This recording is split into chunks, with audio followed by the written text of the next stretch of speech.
Buongiorno e benvenuti. Oggi è domenica 1 marzo 2026. Il sole sorge alle 6:44 e tramonta alle 18:01.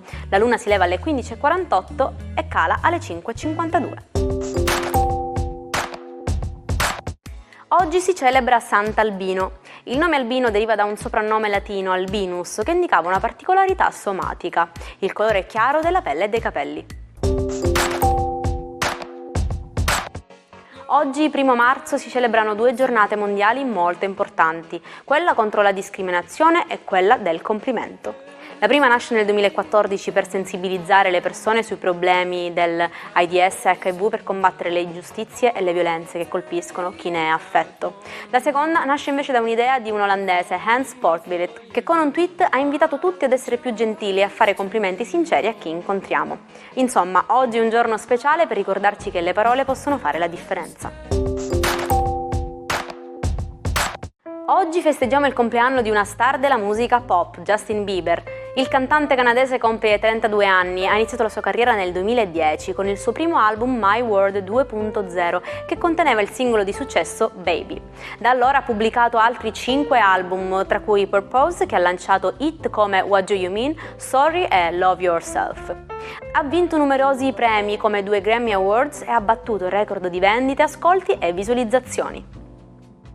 Compie 71 anni il comico Gene Gnocchi, il cui vero nome è Eugenio Ghiozzi. Ha iniziato la sua carriera a Zelig per poi passare in televisione con programmi come Scherzi a parte, Mai dire gol e Quelli che è il calcio. Ha anche recitato in film e teatro, scritto libri e collaborato con giornali e radio. Ha una grande passione per il calcio che lo ha portato a condurre Gnoc Calcio Show e partecipare al Processo del lunedì. Oggi celebriamo anche il compleanno di un grande musicista italiano, Enzo Abitabile, che compie 71 anni. Il sassofonista napoletano ha iniziato a suonare da bambino per poi diplomarsi in flauto al conservatorio. Ha collaborato con artisti come Pino Daniele, Edoardo Bennato, Franco Battiato e Francesco Guccini.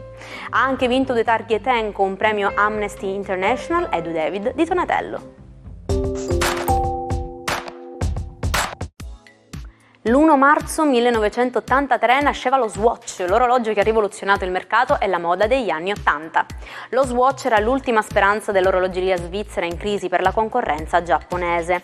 Il consulente Nicolas Hayek fuse le 2 grandi aziende e creò una nuova linea di orologi colorati, originali ed economici. Il successo fu immediato, la prima collezione di 12 pezzi vendette 1 milione di copie in un anno.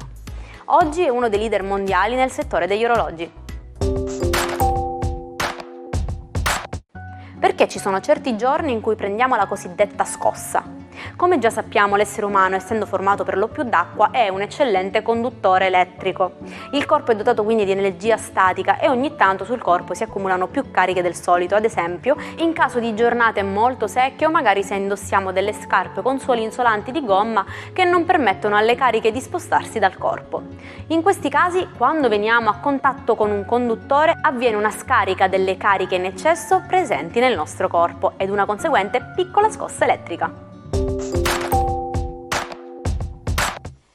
Il 1 maggio del 1961 nascevano le Frecce Tricolori, la pattuglia acrobatica che ci fa emozionare con le sue evoluzioni nei cieli. Sono l'orgoglio dell'aeronautica, che ha una lunga tradizione acrobatica dagli anni 30.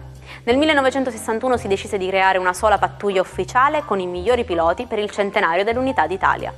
La loro sede è a Rivolto, in provincia di Udine. Hanno cambiato i loro aerei nel tempo, passando da quelli americani a quelli italiani, modificati per essere più leggeri e per sprigionare il loro caratteristico fumo colorato. Oggi vi sveliamo l'origine di una parola che si usa spesso nel calcio, il mister. Così chiamiamo l'allenatore o il direttore tecnico di una squadra, ma da dove viene questo termine?